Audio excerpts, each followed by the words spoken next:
DG St. John's, respected chair, fellow panelist, ladies and gentlemen. Good afternoon once again. I'm here on a topic which is very close to my heart. The topic given to me is, of course, history of Indian shipbuilding, but I'm going to talk about living history of India shipbuilding, because first part I will cover what is the actual history, and second part is how it continues to survive despite all odds, even after 3,000 years of shipbuilding that we have had. Now we know this ship, INSV Kaundinya, is a stitch ship recently built in collaboration with Ministry of Culture and Indian Navy in Goa, and I hope this project succeeds and sets a new benchmark and revives the Indian shipbuilding, which is in the dire need of support at the moment. We are talking about ancient shipbuilding, which started off with the catamaran, I told you in the morning. Of course, we talk about the caravans on the land. The caravans on lands have vanished, but the beast of burden of marine trade, maritime trade, that is in the form of ships, continues to exist even today. And of course, then we talked about catamaran and how this word has originated. Initially, the ships sailed in riverine boats. These were dugout dinghies. They were basically a trunk which is hollowed out, and they were small ones. Subsequently, even today, Jaraba tribes in Andamans and Nicobar, and of course the Hodi, they were constructed during Maratha period, are example of this. Later on, the ships started venturing out, and that is where the requirement of sea-going vessels started. So there are generally two types of boats. One is the wash-through boats, which are where the water comes on board and passes away, and then the boat continues to sail, like catamaran and hodis. And the second, of course, is displacement boats, where the water is displaced, which is larger ones. They've got a watertight hull, and then they sail for longer distances and longer durations. Then we have this ancient shipbuilding. Actually, if you see all along the coast, we've had the shipbuilding tradition going on, starting from Kathiawad coast, where Porbandar, Veeraval, Kutch, Mandovi, Sikka, Bhavnagar, Saurashtra, where it still exists, and I'll cover this part. Dhabol, Ratnagiri, Devgarh, Malwan in Konkan coast, Mangalore, Hanavar in Karwar and Canara coast. Then we have Calicut, Bepur, Kasargod on Malabar coast, Tuticorin, Kadlur, Nagapattinam in Tamil region, and of course we have in Lakshadweep and Andaman Nicobar Islands of their own shipbuilding industry. It doesn't mean that other states did not have. They had, but over a period of time those have all vanished. We have similarly in Kavaripatnam and Tamil Tamralipti areas of shipbuilding traditions. Now let's look at this quick one. Here I'll cover basically that if Cholas had spread their power. We have seen the maps right from the morning session as to sail for thousands of miles away. This couldn't have been possible without having an indigenous shipbuilding project. And of course, we have a reference to a ship called Vegini. Vegini was 176 cubit length and 20 cubit breadth, which is a very fantastic dimension, 1:7, 1:8 ratio in terms of length and the breadth. That means a very fast ship. And cubit, of course, is a measurement of old times, which is basically the forearm, 44 centimeter or around 18 inches. And of course, the subsection of the cubit was the fingers, the isbas and the fingers, where measurement used to happen. And since they were ratios, they exist even today, and they are accurate. And we then have this shipbuilding traditions going on even today. In various, only two places now, in Gujarat and in Bepur. Then we have this very important book called Yukti Kalpataru by Raja Bhoj of Ujjain in 12th century. This is the first written reference of art of shipbuilding in ancient India. There is another book called Vriksha Ayurved, and there is some similarity between Vriksha Ayurved in terms of classification of wood, which is based on caste system. Now that, don't take it literally, what it means is that though they have named it as Kshatriya, Brahman and Shudra and Vaishya kind of a wood, but they had their own characteristics in terms of being light or heavy, soft or hard.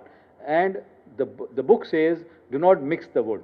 And there's a technical reason behind it, we will not cover it, but in certain cases it is permitted to have a mixture. And then of course we have, there are certain types of ships, I'll cover quickly, which were supposed to bring bad luck. But actually when I went through the details, I realized that they were unsustainable designs. Probably the designs were designed in a way that they experimented with it, and they realized that if you build a ship like this, the chances are that the ship may not survive. So then there's another interesting book called Nauka Shastra.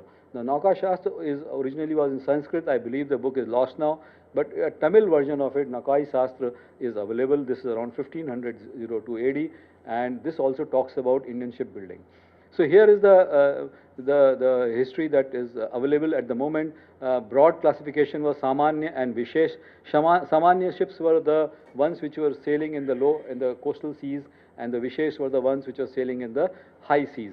And then we have Samanya 10 ships starting from dimension of 16 cubic going all the way to 120 cubic.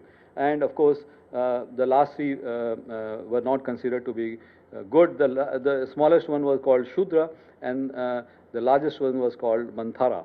And the dimensions are available with me: 24 feet by 6 feet. That is a length, the depth, and the height.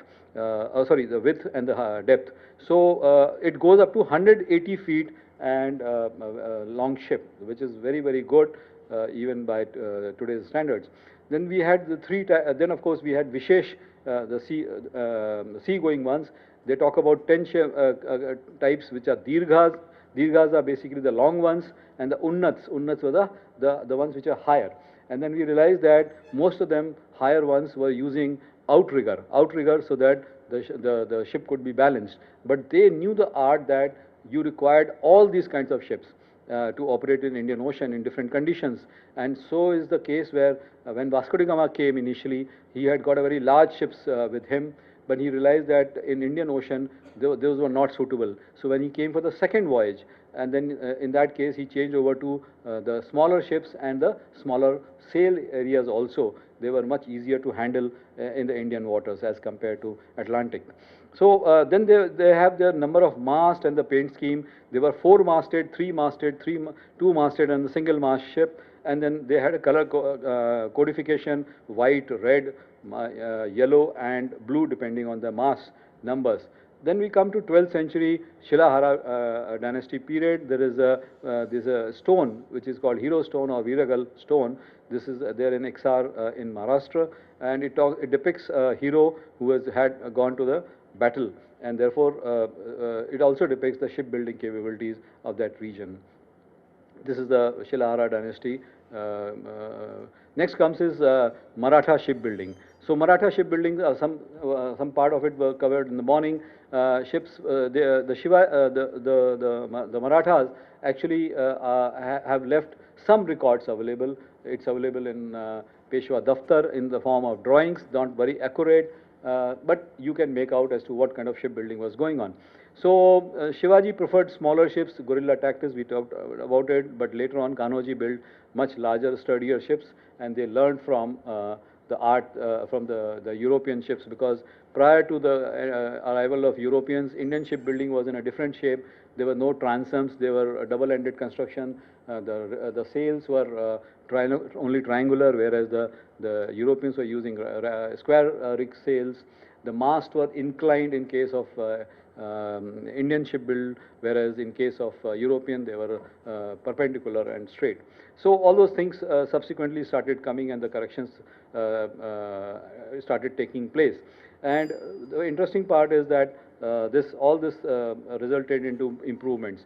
So then thereafter, the various types of, there are almost 51 types of ships which were there. I will not cover them, but it just says that there was a thriving shipbuilding. This is how the anchors were used, and here I am talking about the new technologies: transom versus double-ended, rudder in lieu of stern oar was used, and then we started using iron anchors also. Now let's look at quickly the problems of the shipbuilding. I covered some part of it. The Hindu religion, only low caste was involved, so therefore people were generally illiterate and poor, and then very little effort went into the learning new scientific technologies, and therefore we remained stagnant. There were lack of proper record keeping, secrecy was kept of the record because of commercial interest, and no standardization in construction and nomenclature. Then these are the factors which affect the shipbuilding: geography, wind pattern, materials available, sustenance required, and of course the expertise available. And then of course there are clinker built ships which are warship, and then there are caravel built. These are unique features of Indian built ships. Then there are various types of woods, and all this has been written. Teak was of course the most important: mango, jackfruit, undal, and punaya. These are the kinds of wood which were used. When compared to foreign shipbuilding, basic material was same, but we did not use the square. I'll just take 2 minutes quickly to show you how it survives today. I'll just jump across. Stitch ship and all we have talked about. These are the types of sails that were there. But now let's look at the ancient shipbuilding in modern times. It is continuing in case of in Gujarat. I have taken an example. This is the place Rukumavati River in Gujarat. You see the river mouth. This is the docks. You can see in the one picture the docks are empty, and another ships have been built there. This story starts with the selection of timber, and these trees are felled and they are seasoned through the they are put in the river, and of course sometime in steam also. These are the very basic tools that they use, nuts and bolts now, otherwise there used to be nails. Now the craftsmen have started using electrical equipment, otherwise they were all manual. This is a joint, very famous joint called Vadera joint or Billy Moria joint, which is used, and Indians had expertise in this. The keels had a joint which normally is very difficult to handle. This is that joint which is called Tennis and Morton. These are the ribs part of it, the slowing of the plank, planking conditions, and finally this is giving a shape. These are the various joints that we talked about. Caravel built, clinker built, of course later on tenon and mortise joints also. Stitch ship I have already covered, I will not talk about it. This is the outer hull, and finally the ship is getting ready and it gets launched. And this is the respect India had for the shipbuilding. You see 1948 10 rupee note, it depicts Indian ship built a dhow in the picture. I have not purposely covered the British shipbuilding because I personally feel that they looted the India's very rich wealth of trees. 6,000 trees used to be felled to build one warship for the Royal Navy. So therefore, though I have as part of my research, I have done this work, but I have not covered it here. Thank you very much.